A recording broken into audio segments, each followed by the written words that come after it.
Hello and welcome to my November budget with me. I can't believe it's almost November already. A year ago, I was just about to start maternity leave, so I was really focused on caring for my newborn. But I did spend a lot of time leading up to her birth, tightening up our budget so I could spend extra time home with her by taking unpaid leave. Last month was a 3-paycheck month for me, and this month is a 3-paycheck month for my husband. If you're new here, my husband and I are in our 30s and we both work full-time jobs. My daughter is 1 year old and she's in daycare full-time while we're at work. I'm really focusing on sticking to a budget because we're trying to reach financial freedom by saving for retirement and paying off all of our debts. If you're interested in seeing how a couple of engineers that are first-time parents are achieving these goals, then please hit subscribe so you can follow along. So now let's jump into our budget. So as I mentioned, this month is a 3-paycheck month for my husband and a 2-paycheck month for me. We both get paid during the same weeks. However, my paychecks hit our bank account on Wednesday and his hit on Friday. And so in October, I got 3 paychecks because one of the paychecks hit in October, and that 3rd paycheck for my husband will be on the first Friday in November. So for our budget, we're expecting for my paychecks to be $6,769.88. And this is all of my take-home pay. We're budgeting our gross budget right now.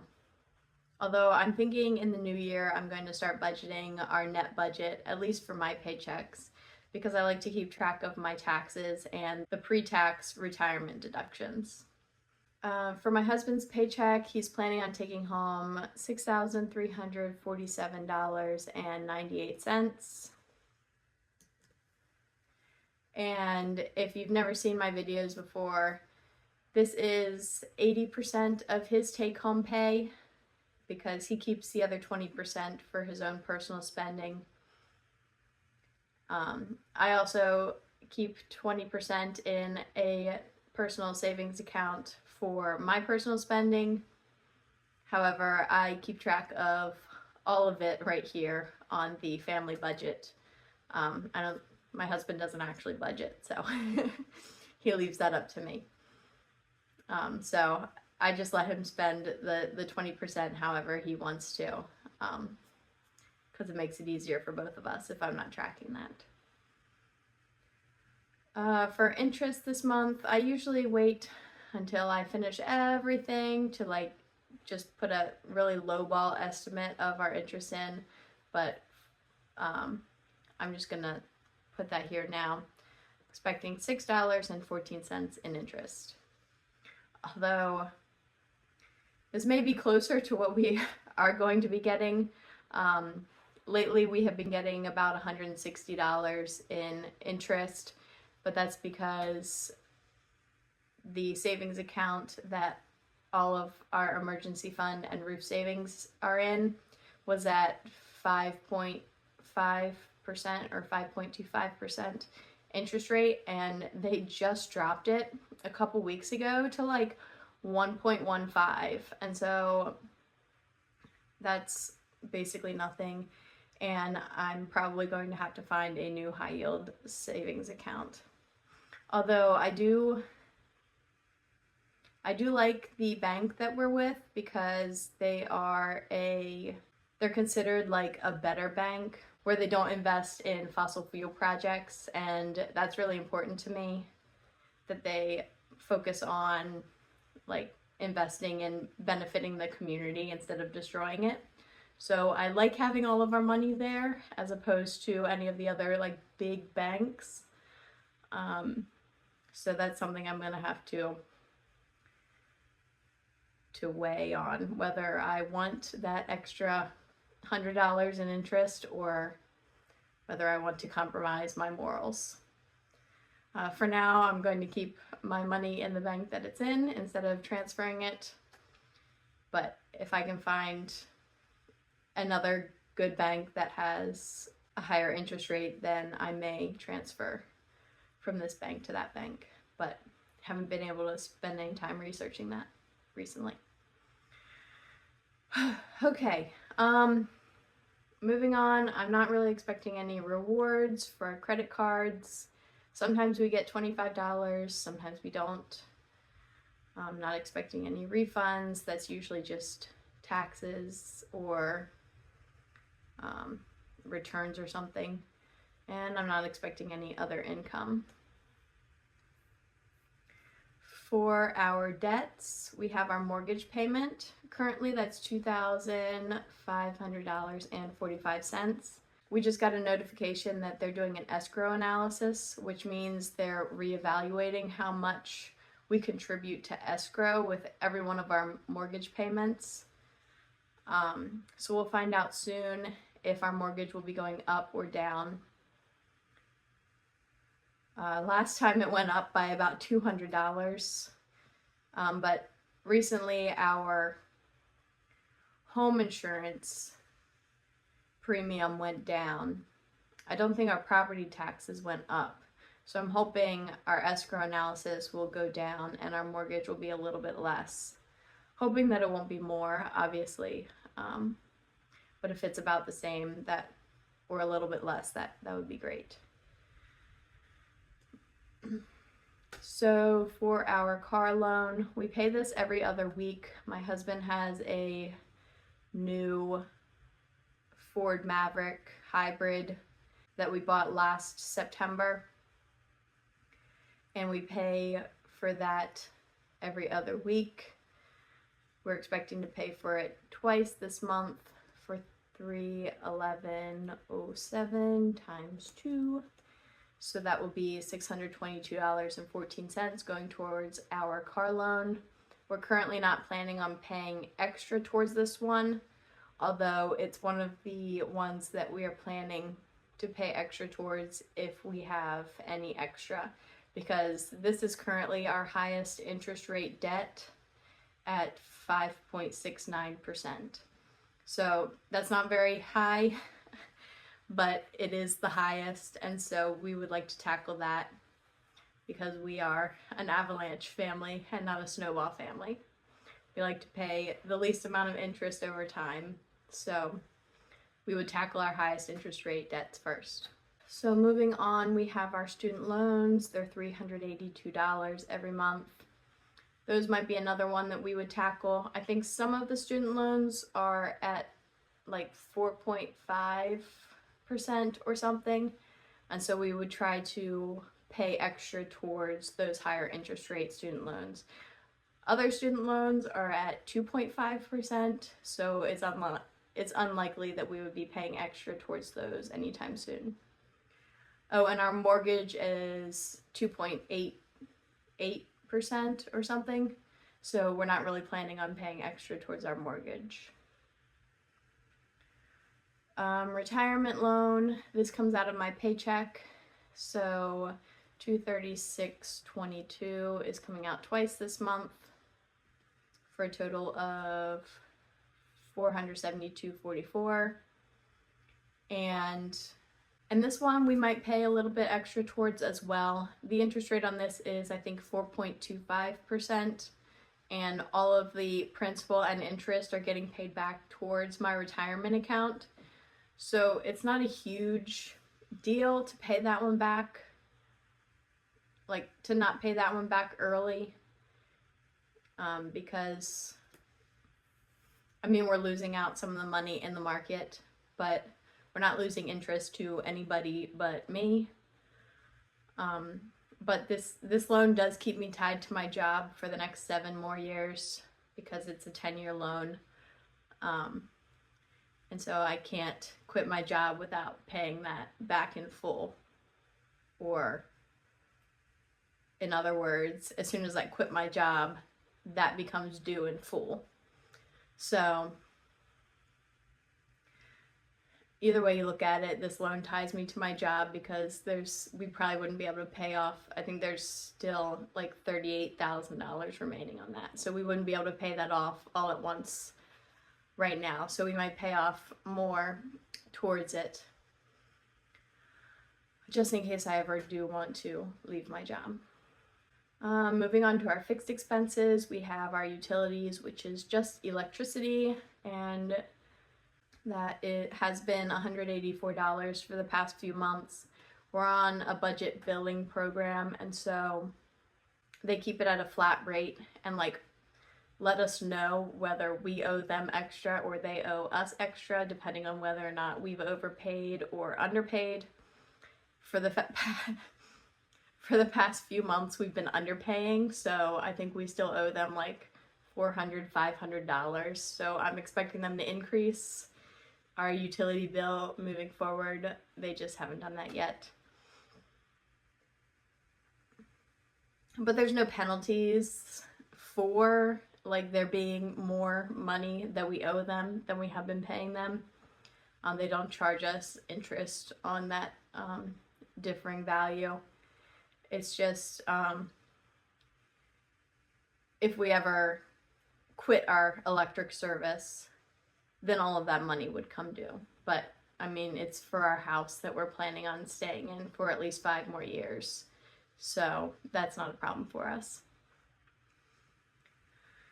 For car insurance, this has not changed, $156.98.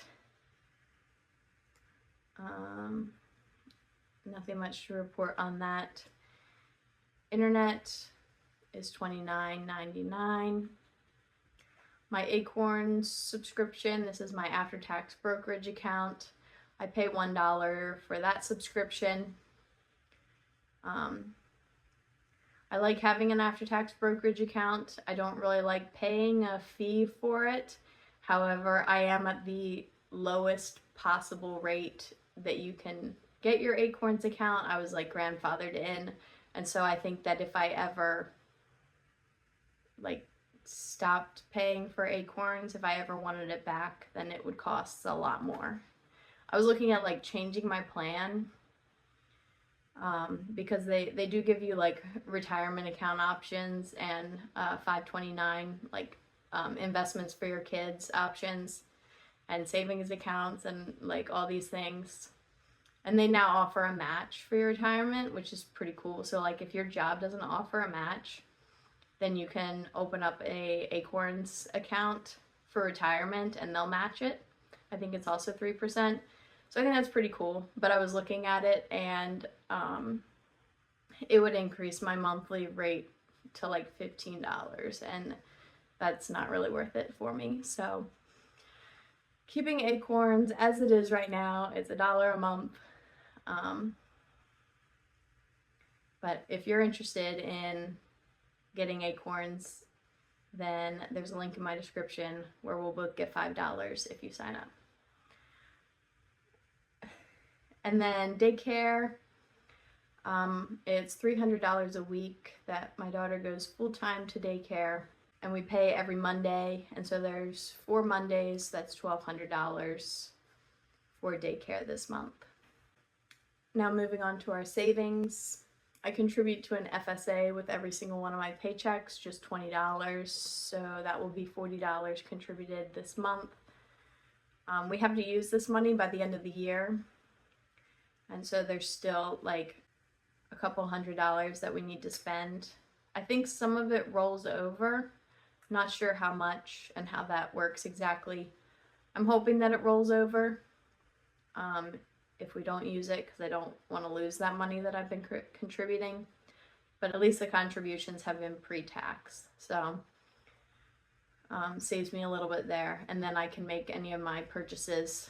I like to make all of my purchases, my health-related purchases, on my credit card so that I can get 1% cash back and then submit for reimbursement so that I get paid back. So it's like pre-tax money, cash back on the purchase, and then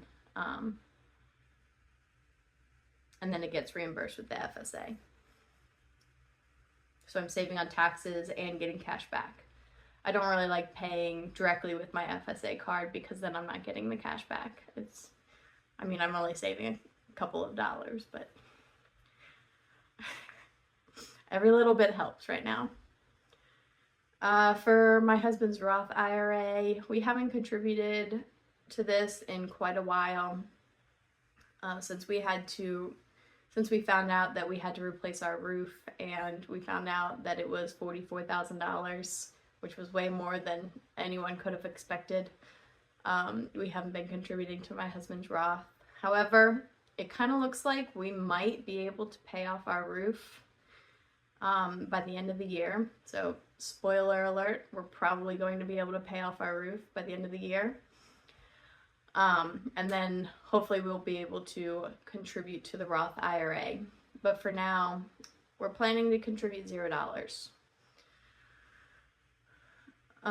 For my after-tax brokerage account, I have a monthly recurring $5 contribution just to keep that going.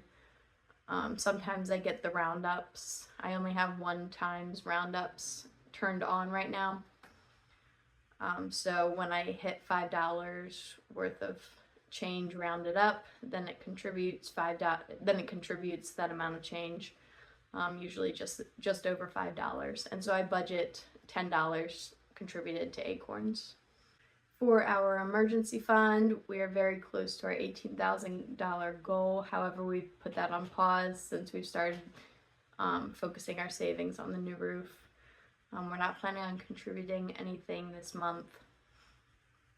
For a new roof, I'm going to leave that blank until I fill out all of the rest of my funds. But for my daughter's 529, this is her tax deferred, no tax, education savings plan. I'm planning on contributing $5,000 this year, so that's about $415 every month. Probably should contribute a little bit more this month since it's a 2 paycheck month for my husband, but I'm hoping we get the roof paid off and then we can contribute to fill up all those. But I am contributing to her 529 because it's a tax deductible account for my state, as long as I'm invested in the right 529 plan. Currently, I'm invested in the New Hampshire one, which is not the state that I live in, which means I'm not going to get my tax break for it, so I need to roll that over to my state one before the end of the year. Still haven't done that yet.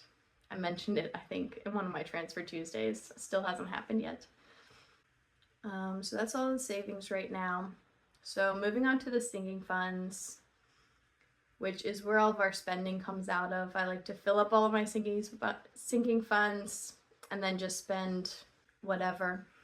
So, honestly, I don't really think that I stick to a budget because I let my sinking funds get negative,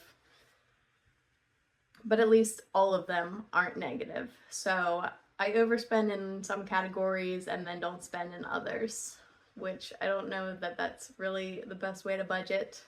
But it's working for us right now because we are still able to meet our savings goals, which is all that really matters for us. But right now, we're planning to budget $820 for a home. We have a goal of over $9,000 contributed to our home sinking fund because we always have home purchases like maintenance or... Yeah, this is all just maintenance. Maintenance and upkeep and fixing things and mowing the lawn, stuff like that. All comes out of the home sinking fund. Where was I? So I think that's something like 1 or 2% of our home's value that we spend every year on maintaining our home. Although in the past 2 years we've had to replace all of our appliances, so we have spent probably a little bit more in the past 2 years on home maintenance besides the roof. Buying pool stuff, buying garden stuff, and just maintaining the property and stuff is usually what we spend our home sinking fund on. For groceries, planning to contribute $425 to this sinking fund. We need to top it back up after our big purchase last month. For car and gas, only $175. This is mostly just gas for me and any maintenance for either of our cars. Although my husband gets free oil changes for life on his truck, I still need to buy oil changes. We need to do car registration. And then I think I bought tires this year. So my husband should need tires for a few more years. But any of that will come out of the car and gas sinking fund. Gifts and donations. Since we have a bigger income month, I'm going to contribute $100 to that. This will be any of our spending towards Christmas will come out of this, which we might be making a lot of spending in November. Mostly just buying for our nieces and nephews. We don't exchange gifts with the adults in my family, unless it's buying stuff for the pets, because we consider the pets like nieces and nephews. It's silly, but for restaurants, just $20. We are having our low spend year, and so we're trying not to spend in restaurants, but we have been topping this sinking fund up, and we occasionally have to make purchases from restaurants or want to make purchases in restaurants, and so we have the sinking fund for that.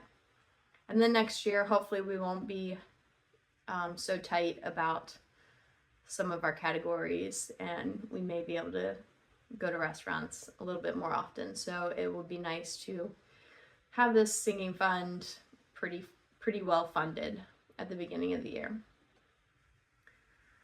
For pets, I have 2 rabbits, and they go to the vet every year for their shots and a checkup. They also eat food, and they get pellets and hay and fresh vegetables, although we usually consider the fresh vegetables as groceries. But pellets and hay every couple of months. And litter for their litter boxes. But I've been underfunding this all year, and they have a vet appointment coming up, which is probably going to be over $200 for the 2 of them. So I'm going to contribute $150 this month. So hopefully that'll get us topped up pretty well for starting the new year. Then baby, if you've seen my goals update, I lowered the amount that I plan to contribute to baby this year because my daughter really doesn't need anything else. Originally, we were using this sinking fund mostly for medical bills for her birth and her nursery,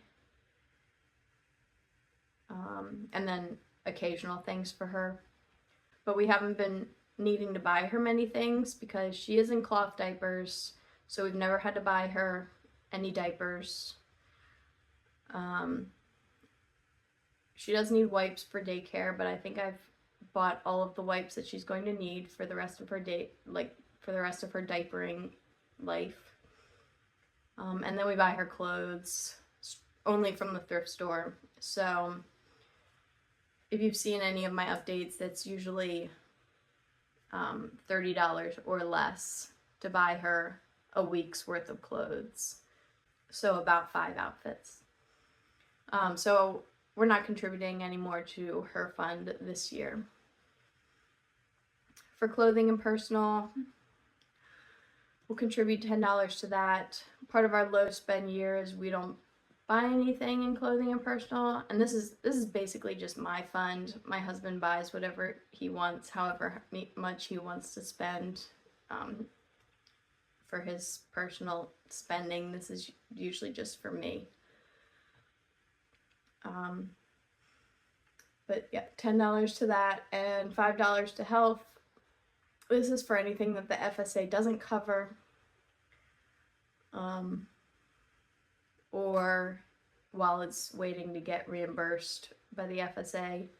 The fund is currently negative. I have a few outstanding things that need to get reimbursed from the FSA, but not as much as this is short, and that was because there were a lot of hospital bills last year, and I wasn't able to use this year's FSA on them because they were expenses from last year, and I hadn't contributed enough to my FSA last year to cover all of those expenses.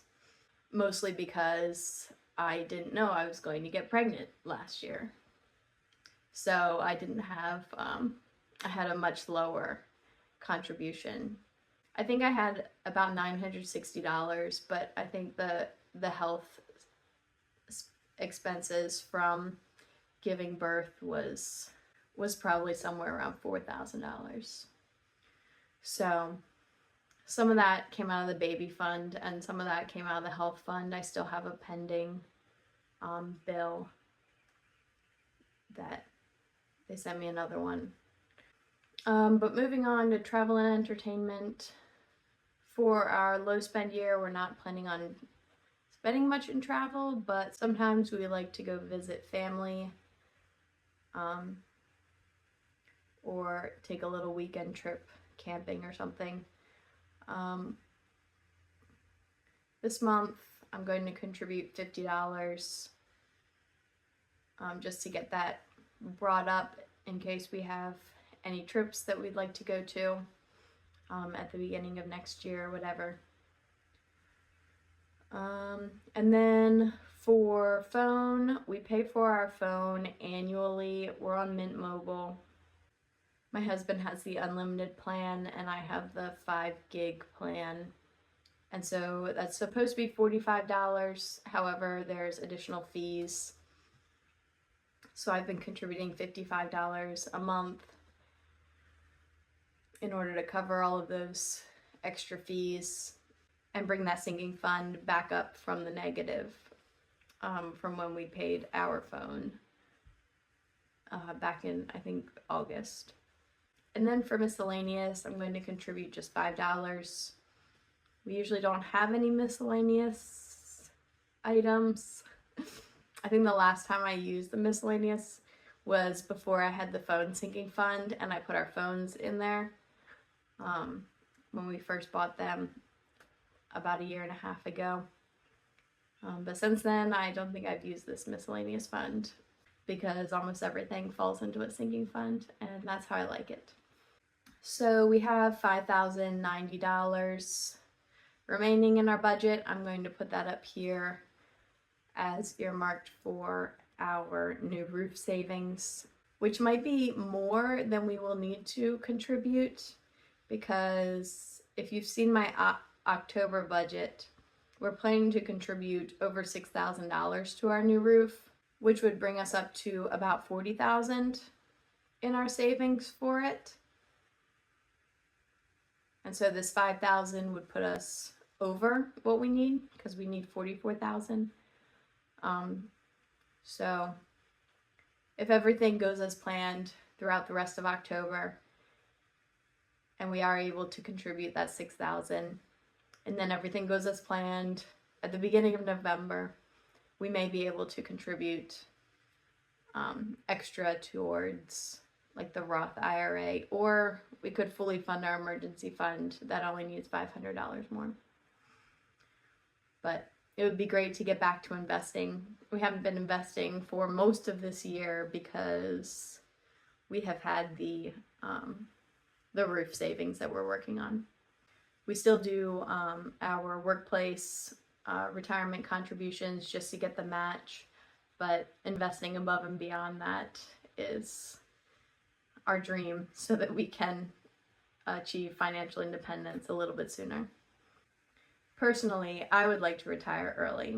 I don't think my husband really wants to, but I would like to be done working by the time I'm 40, which is just 7 years from now, I think.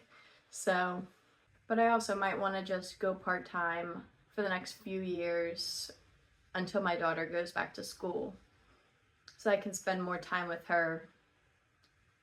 And then we'll focus again on trying to retire a little bit early. So in 4 years, when she goes back to school, And then maybe I'll retire, or maybe I won't want to retire anymore once she's in school. But that was it for my November budget. Have you completed your November budget yet? Are you planning to do a November budget? Let me know in the comments. If you need any help getting started, you can always download my budget spreadsheet for free. It's in the description below. If you're still watching and you haven't subscribed yet, then please hit subscribe because I would love to have you follow along. Thank you for being here.